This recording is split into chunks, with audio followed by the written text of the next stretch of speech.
The NFL draft. Did you enjoy last night? I certainly did. I think a lot of football teams helped themselves. Am I going to say the pick at 31 to the Philadelphia Eagles, getting a linebacker was the best overall pick in the draft? I won't say that, even though I might think that with my fandom here. But I think a lot of teams, once again, helped themselves out. It's the players, though, and where they're going to go in day number two as we reset the marketplace. And it always starts right up top and typically with the quarterbacks. Three quarterbacks that are still on the board that we thought might have possibilities to go in round number one did not go there. That was Shedeur Sanders. That was Jalen Milroe. That was Tyler Shook. But we want to focus on the biggest name here who was fighting just a month ago to be that number one overall pick. That was Shedeur Sanders. So people that might not have tuned in hour number one as we talk Shedeur Sanders, get ready for hour number two because we're going to try to get into some of the intricacies of why that didn't take place. And I want to start here, Joe, to be honest. Like, I don't think it really was a combination of, oh, well, he's really good on the field and really good on the, whiteboard here, and he can really pick out plays.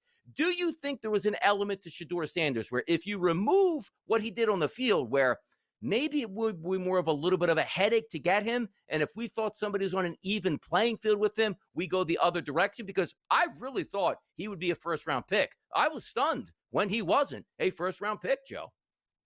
Well, history tells us, Donnie, where teams that Yeah. are quarterback needy usually reach. Now, this was not a very deep quarterback class this year, and really outside of Cam Ward, Shedeur, and Dart, Milroe maybe, but I think everyone thought he would be a second or third round pick at best there. But you would think that teams that have no quarterback would have, especially towards maybe the end of the draft, maybe move up and go get what they think is maybe the future of their franchise. But the problem is, you're not just getting Shedeur Sanders when you draft him, you are getting a circus.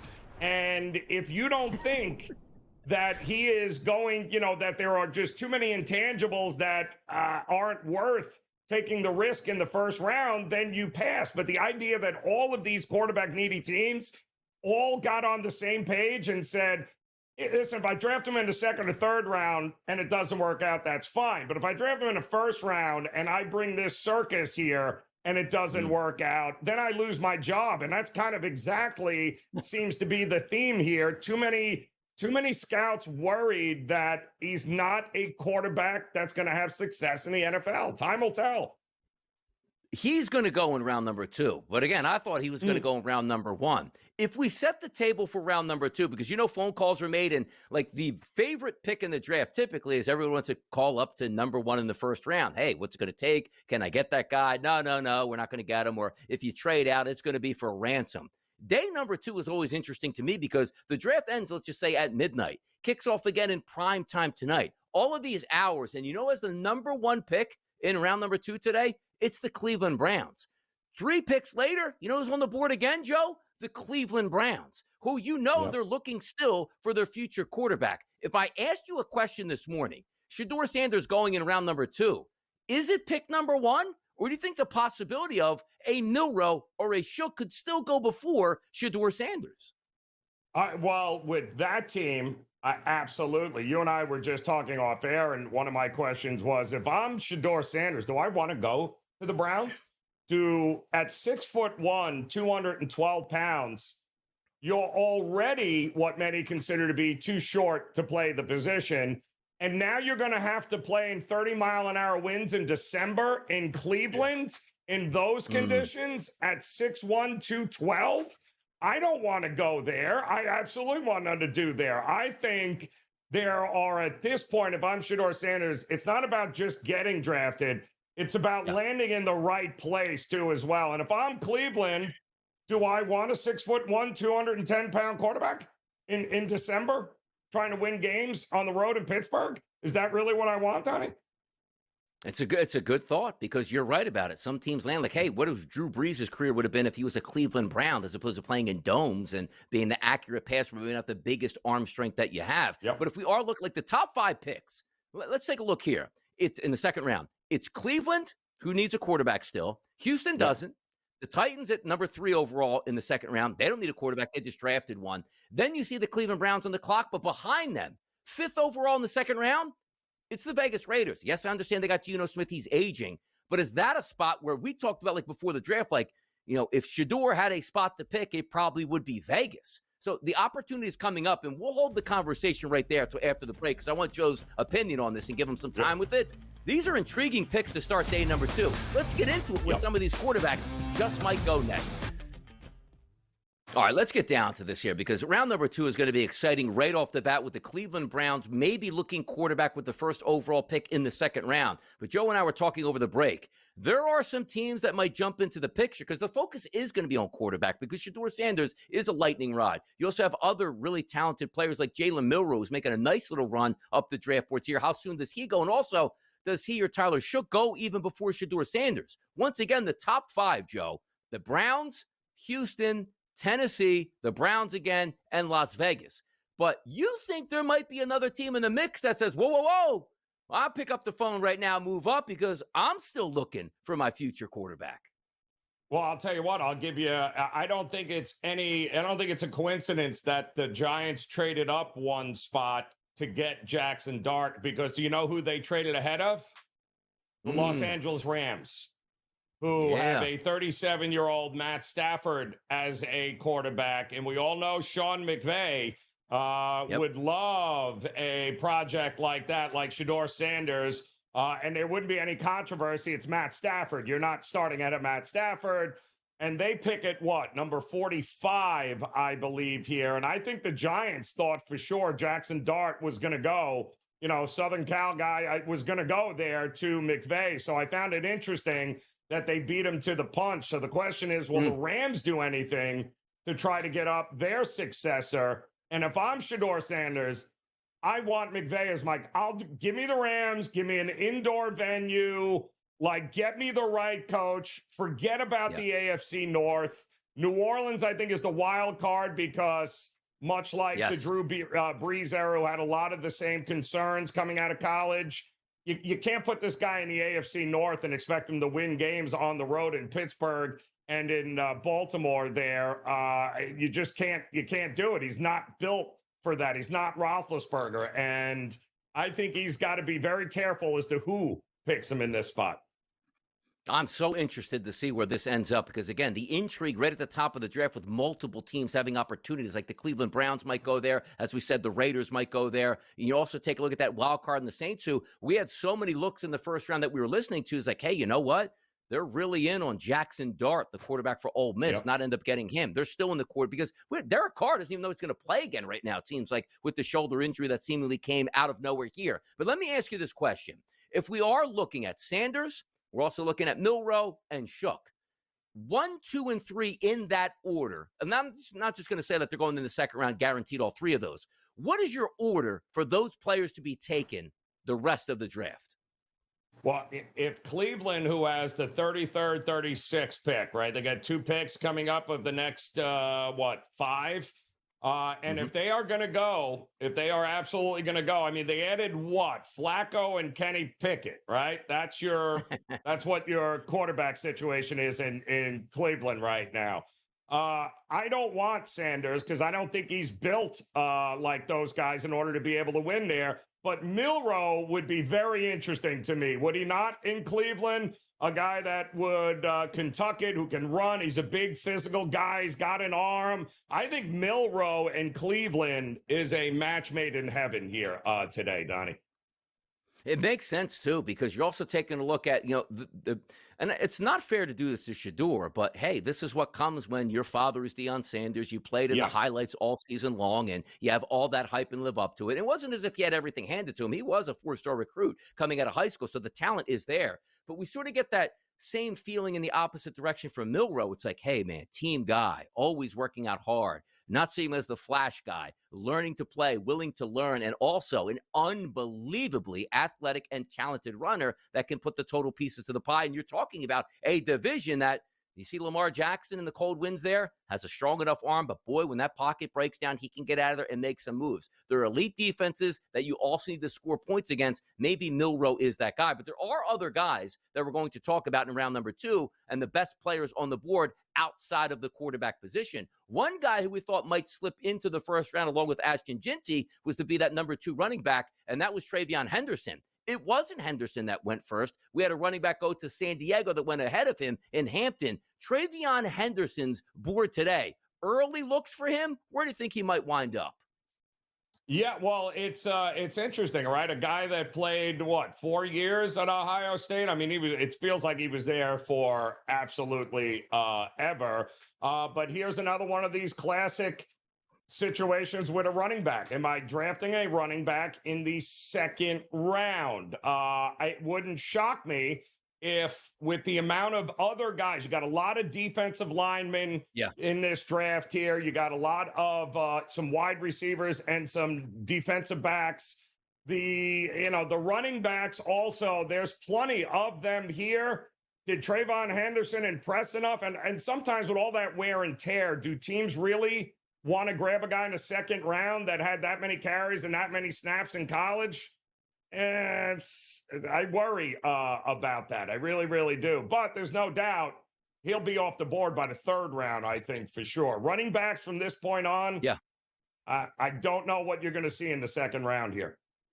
Yeah, some pretty good, players still obviously left on the board since it's the second round getting underway. But if we look at the FanDuel Sportsbook at the odds market themselves, number 33 pick overall, which again is the first pick of the second round. Shedeur Sanders is the favorite at a -160 price, followed then by, looks like, hey, we're just going to take some shots because it's hard to predict. Mason Taylor, 5-1. Travion Henderson, 6-1. Jalen Milroe, +850 here at that point, and we sort of go down and move it forward. Shedeur Sanders, the team to pick him with the odds market here at the FanDuel Sportsbook. It's the Browns as the favorite at -165. The Raiders, second place here, +350, followed by the Saints at 550. Los Angeles at 9-1, the Jets at 950, then the Steelers at 13-1, which is always interesting to me because teams can trade up. And the Steelers decided not to get a quarterback. They still need their future quarterback, and maybe their future quarterback for a year or two could be Aaron Rodgers. But from a team that was the favorite to draft Shedeur Sanders yesterday, now being 13-1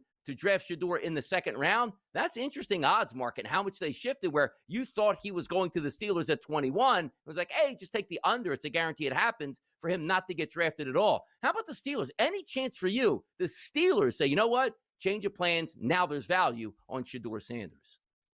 Or they wait until they have an opportunity at maybe Milroe, because maybe they're not completely sold on Shedeur. And again, if you're Pittsburgh, you said you don't really have, you got two aging quarterbacks in the room. Exactly. It would have been a perfect opportunity for you to go and get your quarterback there as he dropped, but you didn't. Instead, you went defensive line. So that tells me not worthy of a first round pick. I don't know that they're going to reach in the second round to go get him either. I think if there's a quarterback left on the board by the time it comes around to them, they'll grab him. If not, I think they're just going to keep building like they always did from the defensive line out. You know what the great part about this is, too? Because obviously there are NFL beat writers, there are insiders here. There's a really good chance, like we're looking at the numbers for like Shedeur Sanders to go to Cleveland at -165, which the anticipation is they probably draft him number one right out of the gate in the second round today. Those numbers are going to change drastically, Joe, over the next 1 hour, 2 hours, 3 hours, right up before the draft, where I don't know if we're going to have -50,000, of course, because things could change at that point, but I would be surprised. And if you're looking at some of those early smoke screens by noon today, they're probably going to move those around, no doubt about it. Let's have some fun with this one.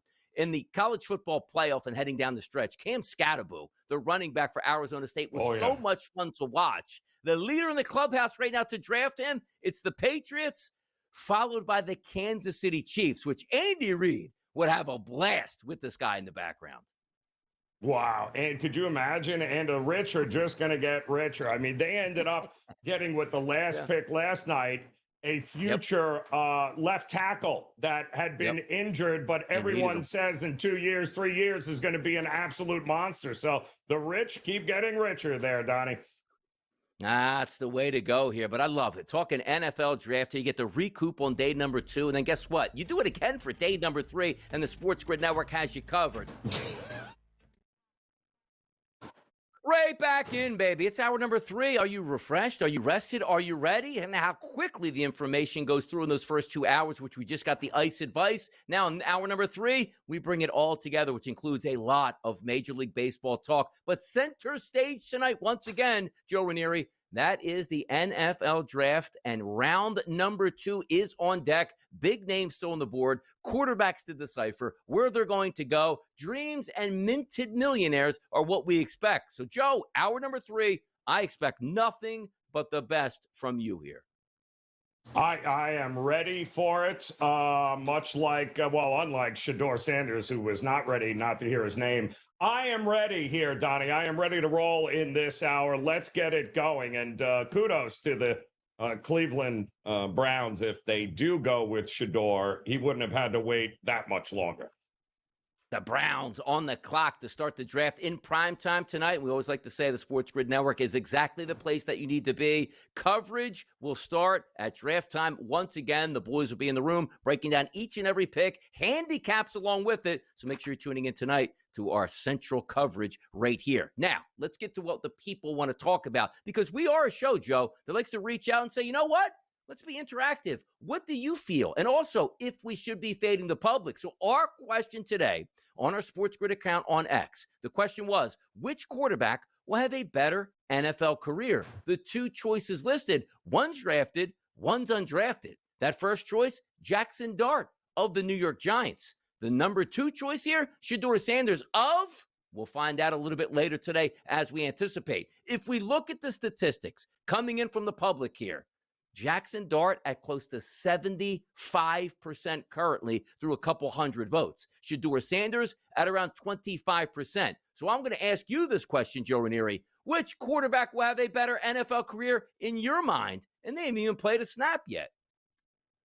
Well, you and I both know, Donnie, that quarterbacks are an interesting position, and Yes. you're a product of your environment, a lot of these guys. I mean, look at Sam Darnold. Okay. You gave him Adam Gase when he came into the league. How did that work out for him? But then all of a sudden he goes to O'Connell in Minnesota, and now all of a sudden the guy has got a resurrected career. We've seen this time and time again. I think the risk with Jackson Dart is, will Dable be there next year, Donnie? True. Or is he going to have to go through another head coach and offensive coordinator? That's the risk. I think it all depends on where Shedeur Sanders lands. If he goes to the Rams and he gets McVay, then my answer will, without a doubt, be Shedeur Sanders will have a much better NFL career. I think it is simple like that, too, because usually what happens, right, on bad football teams, and the Giants are a bad football team, like the new coach comes in, picks his quarterback, GM on the same page. You go, you're going to have 2 to 3 years to grow with this guy. And as long as we're going in the right direction, you might have a long and prosperous career together here. And that's what comes up, where it's not as if Jackson Dart isn't a talent. He played in the SEC. Lane Kiffin was his coach. He's going to be schooled for the NFL, which is a good thing. But if you're coming into a situation, like, understand this. What happens if the Giants don't play Jackson Dart this year? And he's learning the system under Brian Dable.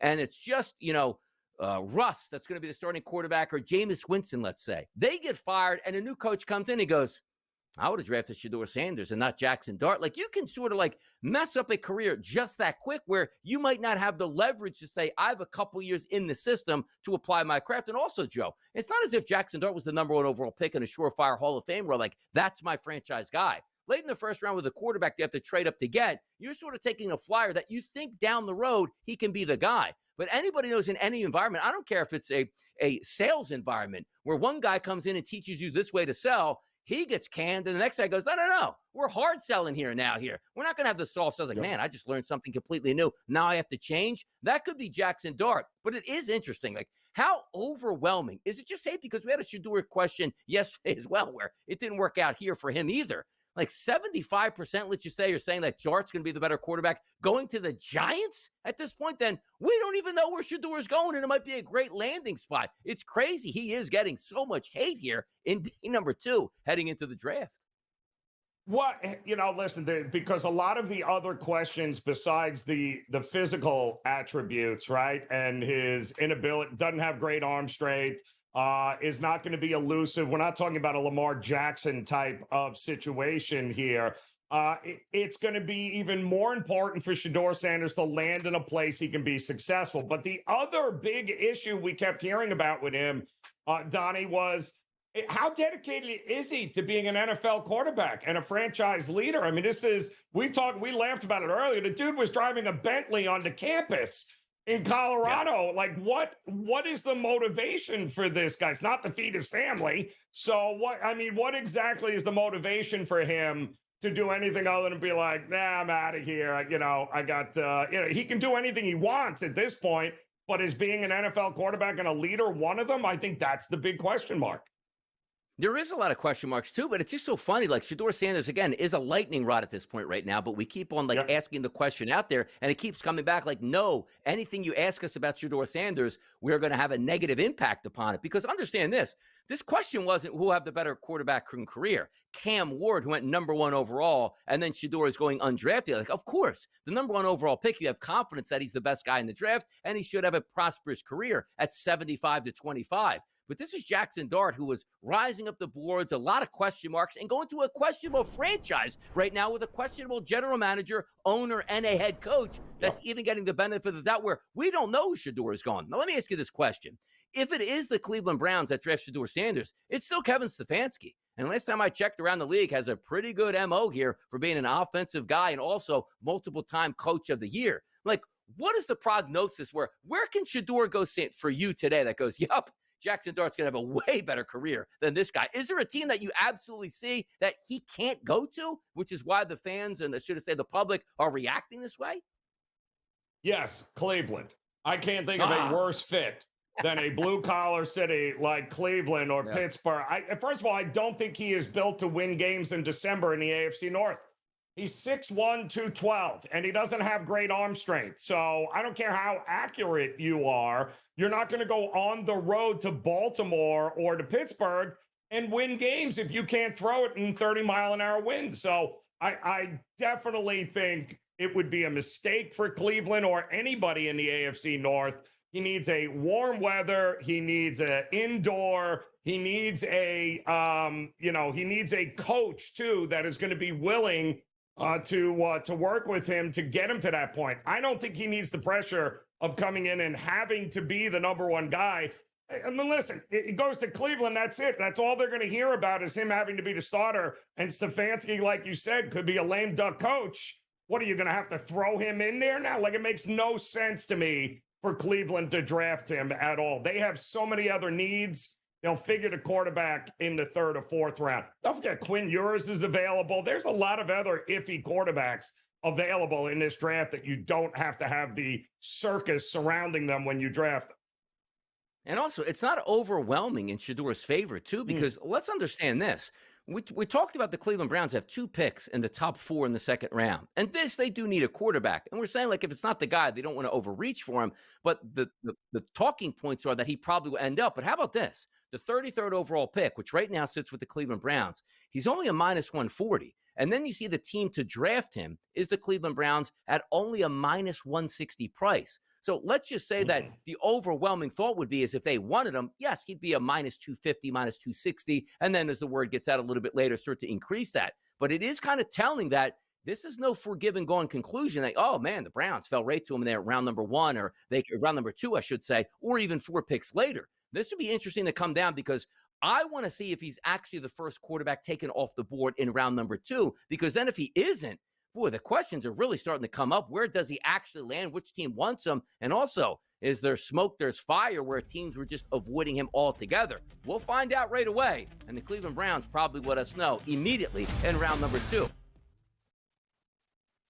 All right, welcome back in here. The early line on this Friday. I'm Joe Ranieri. It's been a pleasure to get to spend this morning with you. And we're excited because we got much more coming up here on this Friday now as the end of April is almost upon us. But the NFL draft will take center stage here coming up 7 o'clock Eastern time tonight. In fact, we'll have another special edition of In-Game Live Draft Central for you at 7 o'clock Eastern, as the big question will remain, which team will draft Shedeur Sanders in the 2nd round? And the answers and the odds are pretty interesting across the board. I don't think it's a great fit for the Cleveland Browns. The idea of a 6'1", 212-pound Shedeur Sanders without a great arm playing on the road in Pittsburgh or Baltimore in December and January, that does not excite me. And quite honestly, if I'm Shedeur Sanders, that's not the place that I want to go. But the odds-on favorite is where will Shedeur Sanders be drafted or who will draft him? It's heavy to the Cleveland Browns, but I think the Raiders are live. I think the Saints are live. And don't sleep on the LA Rams. I don't think it's a coincidence, by the way, that the Giants moved up a spot last night at the end of round one to jump in and grab Jackson Dart, because the team they jumped in order to get him was the LA Rams, who I have no doubt, and the Giants must have had no doubt, that Coach McVay and company would have selected him. Don't forget, he started his career. He's a Southern Cal guy. He was at USC before he ended up at Ole Miss there. So he is. I'm pretty sure the Giants thought that Jackson Dart was not going to be around if the Rams had an opportunity to draft him. And the Rams have a situation where they have Matt Stafford. He's 37 years old. How much longer is he going to play here? So now would be the time if they can go and get a quarterback. And I think that would be a great fit for Shedeur Sanders. No pressure to have to start and carry a team. You get to spend a year or so behind, Matt Stafford, future Hall of Famer. I don't see the downside in that. I see a lot of downside if Kevin Stefanski, who I think we can all agree is probably at some point a lame duck coach here for the Browns, you're going to get drafted by them. And what? Joe Flacco is the guy that is going to, or Kenny Pickett is the guy that he's going to learn from. I think it's a bad situation that will only get worse if the Browns dive in on Shedeur Sanders. But they will have that first pick. They'll have a couple of picks in the first 5 of the second round where if they want him, they can go and get him. But I'd be much more happy as a Cleveland Browns fan if Jalen Milroe was the quarterback decision that they decided to go in. I think his running ability, I think his size, I think that fits well for the Browns. Shedeur Sanders is going somewhere here today, but I think his future success has a lot depending on who he goes to. And by the way, the Jets are within the top 10 also of the second round. Maybe, just maybe, the Jets take a flyer on him. And boy, oh boy, could you imagine Shedeur Sanders with the New York media? Wow, that seems like a absolute bust out the popcorn kind of moment. So we've got plenty going on with the NFL draft tonight. We have, of course, 3 more NBA playoff games that Donnie and I just broke down for you here tonight. I really do think that the Orlando Magic early in the first half on the money line at plus money, not a bad way to go. They have won the first or covered the first halves in both games in Boston. They won the first half outright. In fact, in game 1, they covered, getting 6 points in the first half. In game 2, they covered that. I think at home, they are going to be a tough out here for a Boston team that is likely without Jason Tatum. And then, of course, full Major League Baseball slate getting ready to start here at 2 o'clock Eastern time. The Cubs and the Phillies will be going at it to start the day. And we have got you covered across the SportsGrid network today, whether it be the NHL Stanley Cup playoffs also in full effect here tonight. There is no reason, and I mean no reason, for you to have to go anywhere. We have got you covered. I'll be back a little bit later tonight for Game Time Decisions to hang with you. We'll have updates on all the games across the board, getting you ready for a full slate. In the meantime, enjoy the day. Enjoy your weekend. The Early Line be back on Monday. Good luck.